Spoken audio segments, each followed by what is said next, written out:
Bucker, go. Bucker, highest of highs, lowest of lows, really, in the same game. Really encouraged about the kick that he made. I mean, that first the 58-yarder and the other one too. But the 69-yarder, to know that we can do that, in that situation with 3 seconds left in the half, or a possible game winner, you have to sit there and you weigh the odds. Is it a Hail Mary or is it that? I mean, which gives you the best chance to get points? You possibly win a game with them. I mean, it's pretty encouraging. He had a little bit of a different step on that. If you noticed, he has like a little hop step into it to get his momentum going on a kick like that long, and then he hit that thing great. I mean, it was very impressive. Did you see a commonality on the point after and the field goal at the end? No. The only thing that we emphasized and we looked at is that, number one, I mean, the game wasn't over, so you got to keep your mind. I mean, you still got to make a possible game winner. I mean, just because we made a huge field goal right there, you can't let up mentally. And then the other thing was you got to stay aggressive on the short kicks. You kind of, you hit a 69er, then all of a sudden now you're hitting an extra point, and you have to do the same things. Stay aggressive. That's what we talked about. I mean, he kind of was tentative on it, kind of just trying to place it in there. And then when he missed that one, that was weighing on his mind, obviously, for the next one, it seemed like to me. But he did the same thing. He kind of was tentative. But, we worked at it on practice, yesterday, and we just keep working on it. We got 15 days till we even get to our game week, 15 days before we get to the game week. So we got plenty of time to keep working on this stuff. But I was really encouraged with that long kick, though, for sure. What's the longest kick you've seen him making? I think we made a 70-yarder one time. We had wind at our back. It was in practice, and we were just trying to bang one. We were actually working on defense, bench alert, like with a returner in there. Mm-hmm. We put a returner in, trying to work on that, and he ended up banging a kick and made it. So he's done it before. He's done it in practice, and that was a perfect situation for us to try one right there. Coach Nico's been your guy as a returner for a while, especially punt return. I guess, for lack of better terms, how legitimate is competition behind him, or is it just? No, the competition's real. I mean, it's not. There's nothing given. Burchard continues to get better. He had an opportunity in the game. We just got done watching that today, and he probably could have, just went and just hit it and got to the wall. I mean, we're not getting to the wall. The wall is there. We're not getting there. We have to be more aggressive to get to that point. We have to trust our speed back there, instead of always looking for that up the field play. Nico had no choice. He had, he had the wall there, but there was a guy out, he had a wide open up the middle, and he hit it up in there. We had the penalty. He had a 15-yard return, which was nice, but we had the penalty. So, the guys are working hard. We're continuing to work. We have other guys that can do this too. I mean, we have, Thornton could do it, and Worthy, obviously. Those are guys that, you could see in there during the season if it wasn't Nico. So, I mean, there's a lot of guys to go to, but Nico right now, he's the most solid guy, dependable, that we have that we're working right now at that 5th, 6th receiver spot. Dave, is there certain guys that have stood out to you just in the other phases? Yeah, Wamka. I mean, he's somebody that, being a free agent, that really he's doing a good job, and he's established himself as a safety, and he's doing a good job for us. Armstrong is doing well. He's in what we've asked him to do. And the linebackers they're just solid. I mean, Cochran's hurt, but I mean, Boston's really stepped up. I mean, he put on some more size this year, and he's really looking good right now. And McDonald just keeps improving, keeps getting better. I'm happy with the group. I mean, it's we still have some decisions to make. This game's important for a lot of guys, and it's particularly the practice squad too as well. So, and we're going against a good unit. Seattle, last year they finished number 1 in the league on special teams, and they are flying around. I mean, you watch them in preseason, they're having fun, they're flying around, and it's a great challenge for us. Then we get to play them again in the regular season too. So this is all good situation for us, having a home game too as well. We're gonna go last. We'll go last 3. Jesse, go. Hey Dave, do you anticipate you'll lead Mansour this year on special teams? I could use. I mean, he had a great gunner rep. I don't know if you saw that gunner up. He ran right by the guy, and if we needed him, we got him. But I think he's really establishing himself. He did a real good job in that last game, and I think you draft a guy that high, and then he's playing out the way he's playing. I doubt if I get my hands on that guy, but I would like to. But that's what it is. We'll go Vahe and then Toub. Dave, you mentioned a week or two ago, I think, that you thought Nico's vision had greatly improved in Yeah. the offseason. What, can you elaborate on that? Or Well, the punt return that he only had one punt return, because we're trying to rotate a lot of guys in there. He caught it instead of taking it outside. The outside was there, but the inside was there, and he saw that, and he got up the field and went north and south and got 15 yards. I mean, if we get that out of Nico every time, I mean, we're going to do well. How does a guy create that difference? I mean, he's been around a few years now. What is it you think he's changed that allows that? Just him watching tape, seeing it, and then doing it, moving it to the field, to the practice field, and then to the game field. So, he's gotten better. The one thing that we can't change is his top end speed. I mean, I wish he had Worthy's speed on the top end, but he does so many other things. His intangibles are just different than other guys. Last one, Toub. It's been over 10 years with the field goal or the extra point change, right? It's been that long already? Yeah. Yeah. 18, it's crazy.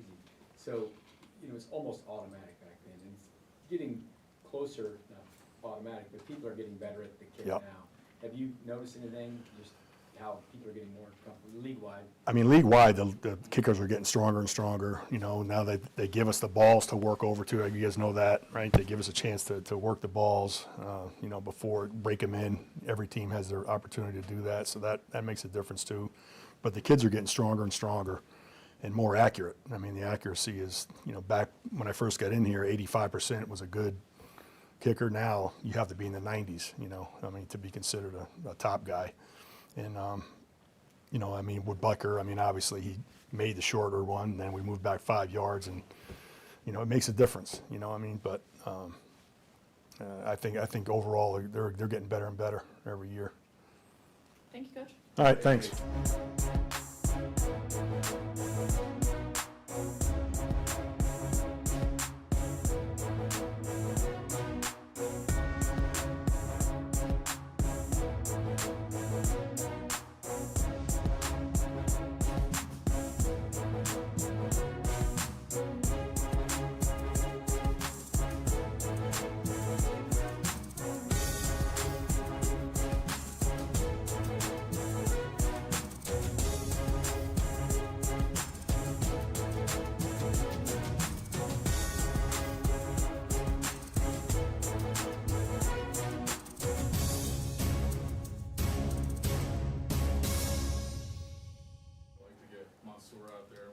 Yeah, evaluate his yeah, it was good to see him out there after going through, you guys saw him jogging in and out of the huddle, and I think he felt good. He got to stay in the huddle and actually do a play.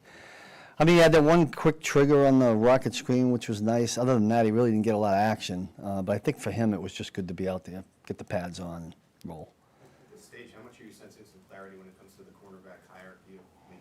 Yeah, we still haven't, you guys know we still haven't had LJ out there very much, so that's a piece of the puzzle. But certainly Noel and Mansour have done a good job out there, along with the other guys, Christian and Melvin. We got another game to kind of evaluate it. We'll see where we are. We're kind of moving some pieces around. And then, Halloui didn't play, and, so we're working through that. And Jamari's not out there right now, so we got a lot of moving pieces right now. Hopefully, as we get into next week, all that stuff will start to take fold. When it comes to Peter Woods, Yeah. obviously you guys are high on him. Yeah. What do you want to see him improve the fastest to be ready? Him and I were talking a lot yesterday about his footwork. There was one play, and I've talked to him about that often. And he's a conscientious guy, and so he wants to do well, and he's been working on it. But there was a play in practice yesterday where he kind of got his feet tangled up, and it gets him in trouble for a big, powerful guy. I think they can make some plays for us, but probably footwork more than anything.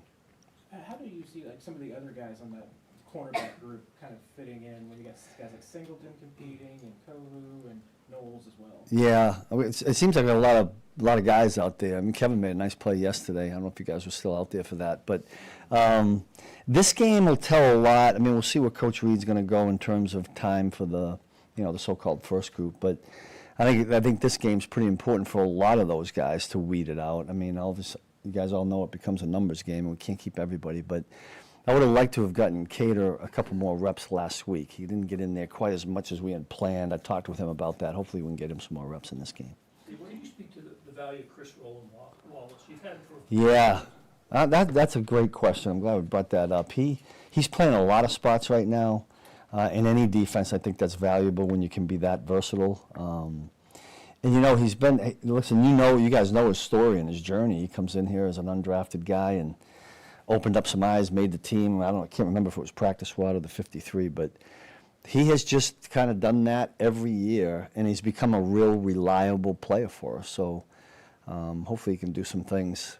You know, right now we got to play. We'll figure out. We get LJ back. We got to get everybody back to figure out where everybody's going to slot in. But it's good to have that versatility. Steve, what do you think the impact of Felix's sack was for him, Yeah. and also in your eyes, and what else did you see out of him? I thought he had a really good game overall. I mean, a week ago, I think Jaden Hicks probably played the best of the crew. I mean, you could throw Felix in there for this one, in this particular game. Not only that one play, I mean, he almost had another one. I think the very next play. But that quarterback, they have another athlete out there, a quarterback. Every team's got one, right? And they make you miss. But I think Felix has done a nice job coming off the injury, didn't get a lot of reps in the OTAs because of it. And he did a lot of catching up in training camp, and I think he's found his way into getting a little bit more comfortable. I think the sack is always a confidence builder, right? And what do you think his growth is mental versus physical, overcoming the injuries or whatever else was encumbering before? But how much do you think it's like he's got his mind in a place now where he gets everything? And I think we're closing in on that. I think there was a time when he was pretty leery about the injury, but I think he's over that now. I mean, I don't know if you guys get a chance to talk to him, but it feels like that to me, you know. And I think your point about the sack, I mean, that usually gets things out of your head when you feel like you can do that. So that's a good thing. And hopefully he can build on that and have another good game. Couple more. With Legarius, he practiced a little bit. I mean, Yeah. what do you think this is going to Well, I think, you know, I check in with Rick every day, Rick and Julie, to see where we just don't want any setbacks, you know. And the one thing about having LJ here is, I mean, we know exactly what he is and what he can do. So I feel confident in that. He knows the system. He's kind of right back into it and embraced it. He's he's a student of the game in the meeting rooms, which is good for the young guys to see. So he's been helpful that way. And then we're just kind of chipping away at building, you know, a number of reps to get him ready, hopefully, to play in the regular season. But one of the things I'm always cautious about is I don't want him to go backwards health-wise. when he was here before, he didn't manage that too. He wasn't particularly healthy last year. Right, yeah. But they, you know, Julie and Rick and the crew, they did a great job with that. Hopefully we get the exact same thing. I mean, I think he feels good about that. He needed some strengthening, I think, early in the training camp. And, you know, don't throw guys out there that are maybe susceptible to injury. So I think we've been smart with it. And I think it helps that we know him. You know, it'd be different if you brought somebody in brand new and he missed all this time. With LJ, I think we're confident he can do it. We're gonna go 3 more. We'll start with Pete. On scene, it's been a few years since he's been inside-outside. Yeah. How open are you to that full? Yeah, we've been, LJ and I talked about it a lot. I mean, he's comfortable in both. Here's his response always when I ask him, wherever you need me. That's what he says. So like do it. And so a little bit of it will be determined by how, you know, who else is out there and what they can do and whether I mean, LJ was always a lot like Trent. LJ was always effective inside. But when we needed him to match up on somebody outside, that kind of dictated it. So that same thing might happen. We'll see where the other guys are. What about Matt and then Nate? Second week in a row, we're talking about Jaden Hicks. Yeah. Having a pretty good game. I know we talked about him last week, but are you seeing more of that consistency? Yeah, you know, Sam brought up the point, or Vi brought up the point about Felix getting some confidence with the sack. You know, same things happen with DBs. Like he got some tackles, and you know he made some good calls, and he had the big play when we brought him on the blitz. So I think he's getting confident too, and I see that out at practice. I mean, his communication with the guys is better. And he'll get some more opportunities this week, and let's hope he can keep doing that because he's a big body that can run. You know, I'm always teasing about how good looking he is with his curly hair, and I thought he'd be in GQ magazine someday instead of football, but he's being a better football player now. So. And with the injuries Wampa got to start the other night, what did you see from him? Well, Well, that was kind of dictated by, you know, when Gilman couldn't go. Yeah, he's been steady. I mean, there's some growing pains rookie-wise with X, but you know, he does play physical. We knew that from when he was playing at Iowa. So hopefully, if he can stay on that same kind of course and maybe get him some more foundational reps in this game, that'd be helpful too. Last one, Nate. Anything you've learned? Nate, you're hiding in the back there. Yeah. Anything you feel like you've learned more about Kyrus Tonga and what he can do for the overall group of the defensive line? I'll tell you what, he's been, I think, like he's solid as a rock. He doesn't say very much, but he's serious about his profession. He's been really good for Pete. Real serious in the way he goes. He's silent. Like he doesn't say very much, but you know he knows what he's doing, and he's physical when he does it. And you know, this offense we're getting ready to play here knocked us around last time we played him in the preseason. And a lot of that, when a team attacks you like that, it's really important that the inside guys are stout, and I'm hoping we can come away in this game saying that we have that, and KT's a big part of it. How much of him was the free agency period where, you know, he may have gone on as a under the radar signing, but what did it feel like it did for you and your group when you guys did acquire him? Well, we knew we were pretty thin there. You know, we were losing guys, and, you know, Mike Pennell moved on. So it was really good early on in the free agency that Brett went out and grabbed somebody that was a big body. I had watched him on tape and really liked him. I wasn't so sure we were going to be able to get him because I thought that highly of him. And, you know, we knew about him from BYU, I mean, with Andy's connections and whatnot. So it was good to have some insight on a guy like that. And I think he's lived up to everything we thought he would be to this point. Haven't played a game yet. Thanks.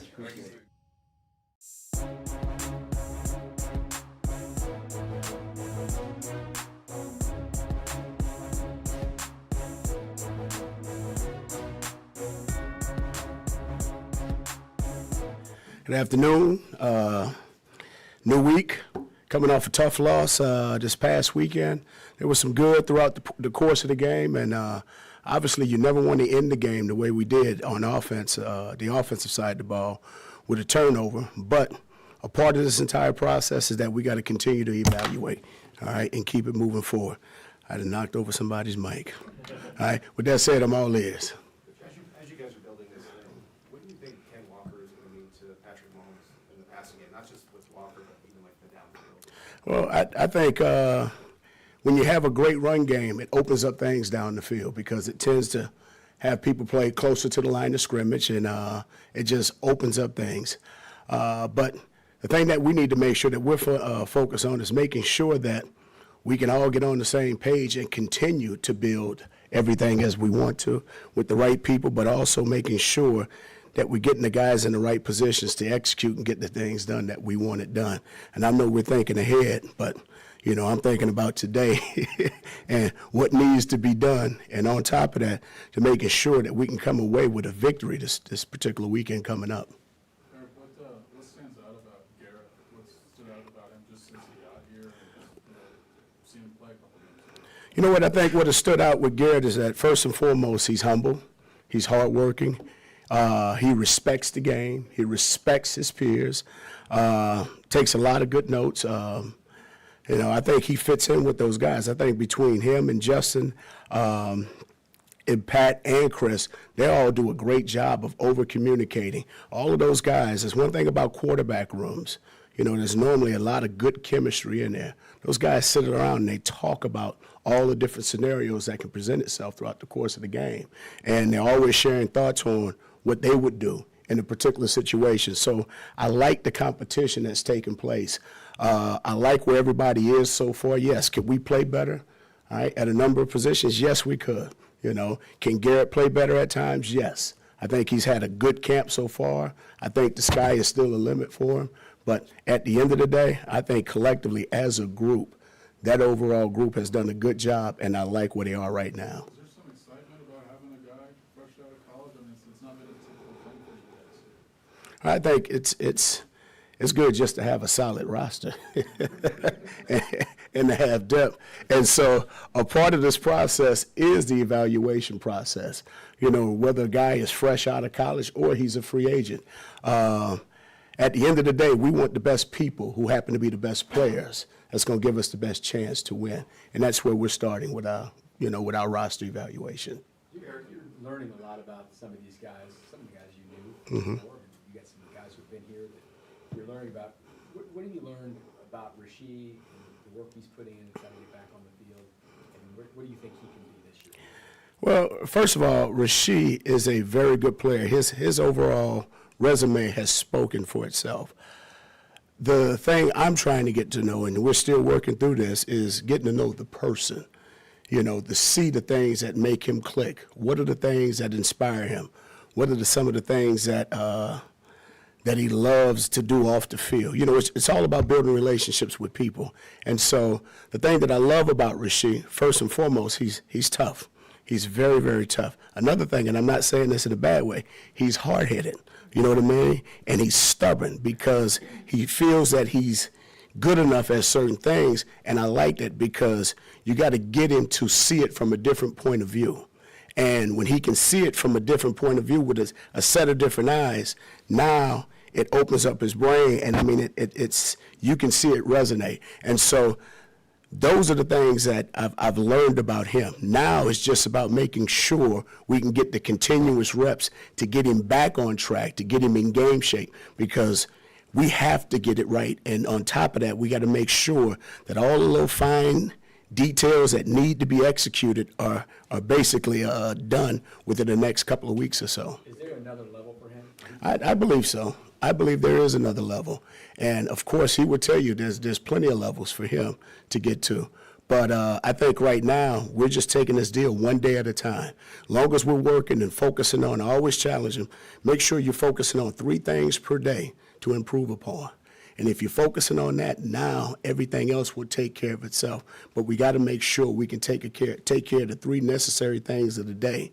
That way now we can move on to the next challenge. Eric, when you say hard-headed, what's the first thing that comes to your mind? Stubborn.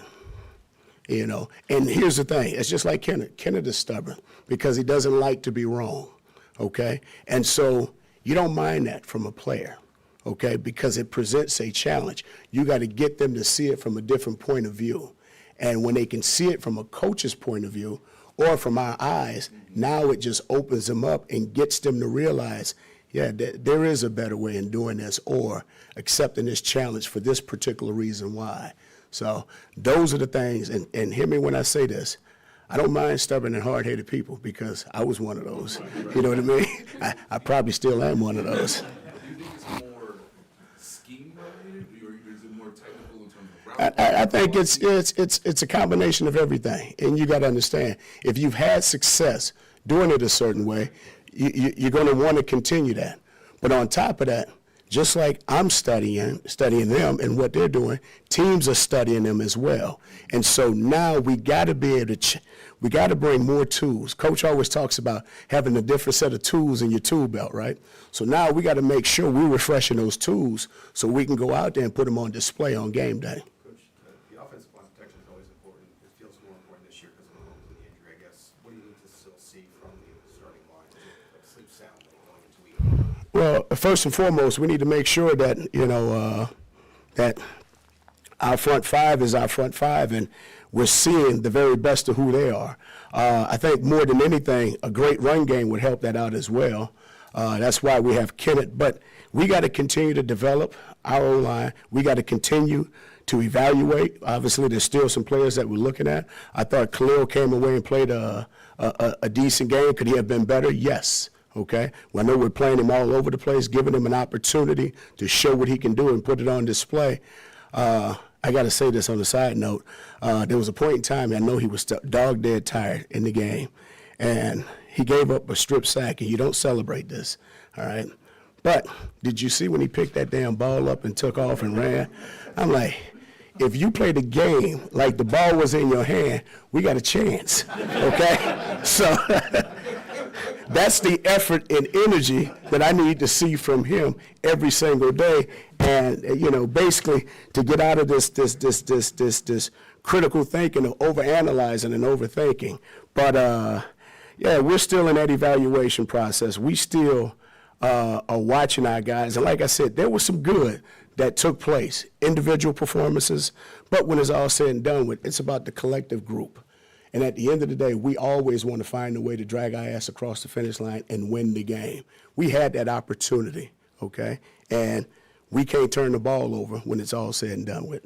Eric, it's your first chance to coach Jalen Royals coming into his second season. How has he kind of taken what feedback you've given him through camp and applied that through these first couple preseason games? You know what? Young Jalen has done a very good job. Every single day, you've seen him improve at something. And you talk about a kid that takes coaching. You know, each and every day he's working on something. I thought he did a great job of catching the ball, obviously, last week. But then just seeing what he can do after the catch, that was impressive. I thought he played strong. He did a great job of getting vertical after the catch. On top of that, he did a good job, not a great job, and I know he's going to be better at this. He did a good job of blocking downfield. So those are the little things that are standing out, and we just want to continue with that growth process. Let's go two more, Todd. Another one of those guys who's new to you is Josh Simmons. What do you learn about what makes him tick and how to coach him? First of all, Josh is a very athletic and talented individual. I can't tell you how many times I sit down and just watch one-on-one for about an hour just watching him play. It's actually pretty impressive. But I've learned that he's a very, very talented kid, okay? And because he's so talented, sometimes he forgets the little fundamental details that needs to be applied. So the thing that I love about him, he's a hard-working kid. He takes coaching, okay? But on top of that, he knows that he still has a lot of things that he needs to continue to work on. So a great kid. I love the fact that he reaches back to me when I text him, so that's a good thing. But I think more than anything, the kid has a future ahead, but we got to continue working on all the consistent things that's going to help him to continue to grow at this level. Last one by him. Eric, all of a sudden, it's Patrick's 10th season. And Wow. just wonder if you might reflect a little bit on your first impressions of him, and maybe also the kind of the arc of his growth and what he's become. First impressions, obviously, it's been pretty good because I remember when he first got here and just watching practice and just watching some of the throws, and you're always amazed with some of the things that he puts on tape. But just watching the evolution of Pat from being here and then being, you know, in a different location, the thing that I love about him, obviously, is this. He's competitive. He doesn't take anything for granted, and he loves the game. And the beauty of all that is that has not changed. And so his leadership speaks even more volumes, especially with the amount of young players that we have in that locker room. I'm very impressed with the man that he has become. With him not playing in the preseason, it could drive you crazy because obviously he's like a coach on the sideline. So, but it's a good thing because you know he's itching to get back out there and do whatever he can do to help us to win. And on a specific personal level, do you still see him sort of as the same rooted guy, but even though he's grown, but do you see him like still sort of being true to the person he was as a Oh, yeah. young man? Oh, yeah, that's exactly who he is. He has not changed. And you ask anybody in this building, and they'll tell you the exact same thing. So, love him. Thanks, All everyone. right. You guys take care.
checklist for being ready to go or not? I mean, I know you were speaking the other day about wanting to Yep. play. What are the pros and cons for you as you look at it? Yeah, I mean, honestly, I don't know because I haven't not played in the preseason before, and so I think for me, it's just preparing just like a game week every single week. You know, this week we've kind of treated this more like a game week, and so being able to go in that same process, having a Wednesday practice yesterday and then a Thursday practice today, and take my notes the same, watch the same film that I would usually watch. I think that's kind of how I prepare, and so then get out there on the practice field and treat every rep like it's the most important rep. I think if you can do that, you'll be ready to go whenever you get that opportunity to go out there in the game. How do you see your own best case scenario for whether you want to play this week and what that will do or not do for you if you don't? Yeah, I mean, I don't know what the best case scenario is, honestly. I mean, never came off an injury like this, never had been in this situation before. So all I can do is prepare myself the best way I can, and that's just getting the most out of every single day and staying on top of the rehab process as well as going out there and practicing at a high level. And so I think if I do that, whenever that opportunity comes, I'll be ready to go. Has the rehab process changed much, Patrick, since training camp began? We heard about you know, being here 7-8 hours a day during the offseason. That has altered because you're now in the practice. Yeah, I just got to be up a lot earlier, so I'm still getting the rehab stuff done. Getting in here super early in the morning, kind of knocking some stuff out then go into meetings. And after meetings, before practice, just kind of like right now, just go back and get some more work in. Same with after practice and stuff like that. And so it's just some more time.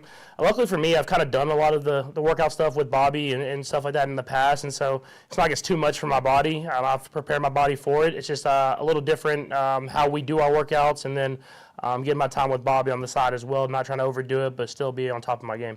Patrick, you mentioned at the beginning of camp that you had several checkpoints that you wanted to hit along the way. Have you felt like you've hit all those checkpoints? Yeah, for sure. I mean, I haven't missed any reps, you know, getting to go out there day after day and kind of have the grind of a camp, you know. I mean, that could even be harder than the season, you know, of just wear and tear on your body and going back out there and doing it again the next day. And so it's been awesome for me to be able to go out there and do that. Exciting. I didn't know if I was going to have to take days off and stuff like that, but my body's responded the right way. And so haven't had to miss anything other than the preseason games. But even for those, I'm going through the warm-up process, trying to make myself prepared. And so I just don't get the one series or whatever it would be. But other than that, I've done every single rep. Are you still texting with Zach Ertz? I haven't texted him during camp. I've been logged in throughout camp, but I know he's still working. I saw him throwing with Andrew Luck recently, so I know he's working too. And so, kind of those St. Joe dorm rooms, man, you don't get a lot of text messages. I just try to make sure I text Brittany. If I text Brittany, I'm usually in a good spot. You mentioned that you had to prove a test to the Dallas surgeon to get cleared for practice. Is there another test before regular season, or are you good to go when Rick is? Honestly, don't know the exact answer. I know that we talk to the doc a lot and kind of just tell him how I'm feeling. He trusts Julie a ton of her examining me day to day, stuff like that. But I think as long as I can continue to go out there and feel good and trust my body and be able to go out there and be myself, I think I'm going to be good to go. But that's probably a better question for Rick to answer. So mentally, have you had to do anything differently out there on the practice field, like maybe not run a little bit harder or make a cut or anything like that? Or where are you there on? Yeah, I try not to. I try to not make those hard cuts and stuff like that. But at the end of the day, I'm a competitor, and it's like kind of just takes over sometimes. And so you want to still prove to yourself that you can do it. And I've been able to do that in certain spots, making quick cuts, making reactionary cuts, which I think is the biggest thing when it comes to this, and felt great doing it. And so I think more than anything, it's just about working throughout the pocket, finding the comfortable spot in the pocket and making the throws. And I feel like I had a really good training camp doing that. And the other stuff has kind of come natural to me. It's not like I'm thinking about it, though. It's just kind of happens. Like after practice, whatever, hard day practice, long drive, whatever, feel any different than you felt 2 years ago? Does your knee feel the same? No, I think honestly, the more we practice, the better I feel. I think sometimes when I take the days off and you don't do anything is when you might feel some soreness or whatever that is. But when we kind of started getting in the groove of practice, it's like every day I came back to practice, I feel even better and even better. And so I got to learn through that process. And so now the days off, I make sure to come in and do some type of mobility, some type of work with Julie, just kind of get the range of motion going. And I think I found a good spot now that after some of these days off, I felt better and better. And so that's stuff I'll have to learn throughout the year. But I think it's a positive that the more work that I do, the better I feel. Do you feel hesitant at all? I mean, we heard you during the preseason game that you wanted to be out there, but Is there any sort of a hesitance in your mind that holds you back at all? There hasn't been yet. You know, like I've obviously haven't played in the game and been able to get hit, but having people around me and competing and doing stuff like that, it's almost like I do everything I naturally do, and then after, it's kind of like the coaches come to me like, hey, like let's calm down a little bit. It's just like being a competitor, I want to go out there and win. I want to go out there and give everything I have for the team, and so I haven't had any hesitancy kind of throughout the plays. It's kind of the coaches talking to me after and telling me we're just practicing. It's not a real live game, and so other than that, we've been good. Nate? Patrick, you've come back from injuries before, you know, be faster than the average player. How much of that experience gives you the ability to visualize what it will be like on opening night? Yeah, I mean, I don't know if it's really like it's 9 months. I mean, it's the amount of time they said from the very beginning that if I did everything the right way, I would be ready to play week 1. And it's just been about being a plan. I'm someone that you put something out in front of me, I want to go out and get it, and I want to go out and maximize every single opportunity, every rep in the weight room, every hour that I can spend in the building to get my body right. And so this has always been the plan, is be ready for training camp, get all the reps in training camp, prepare your body that way so that when you get to week 1, you're ready to play the game and you've had the right amount of time off. And so from the day that I got the surgery as quick as I did to hopefully the first game of the year, the plan will go accordingly, and I'll be able to go out there and be myself. Last three, Vahe, go ahead. Patrick, you usually point to the need to get hit before a game. Do you feel that more or less because of this situation, or do you just not have it in your mind? I don't really have it in my mind. I mean, obviously, I always say that 'cause it kind of locks you in. When you get that first hit, it almost like kind of locks you into like, all right, we're playing football again, everything like that. But I feel like the last few preseason games, we've been so good blocking and throughout these drives that I haven't taken that hit, and so it'll be kind of that same type of experience. But at the end of the day, when we're going that week 1, if I'm able to kind of get through this process and be able to play, that we'll be going up against one of the best defenses in the league, and so I'll have to be ready to go no matter what it is. So you look like you had pretty good burst getting out there to Butker on the. That's why I just like at the end of the day, I just like love football. Like it's such a cool sport where it takes everybody, and so him hitting that field goal, I mean, I was excited, I think, as he was, and so it's just like seeing your teammates succeed, and I want to have fun and just enjoy being out there on the football field again, and so I was pretty excited about that. Last two, Pete and then Sam. Speaking of loving football, we saw you running the scout looks yesterday. I guess what type of joy do you take when you have that role? Yeah, I mean, to me, it's just another rep. You know, like I'm getting to compete against the defense, and no matter if it's going first or if it's getting an extra rep on scout team or whatever that is, I'm gonna compete. Like that's just who I am, and I like being able to go out there and go against Chris Jones because it's always fun talking trash to him. So that's always a good time. Sam?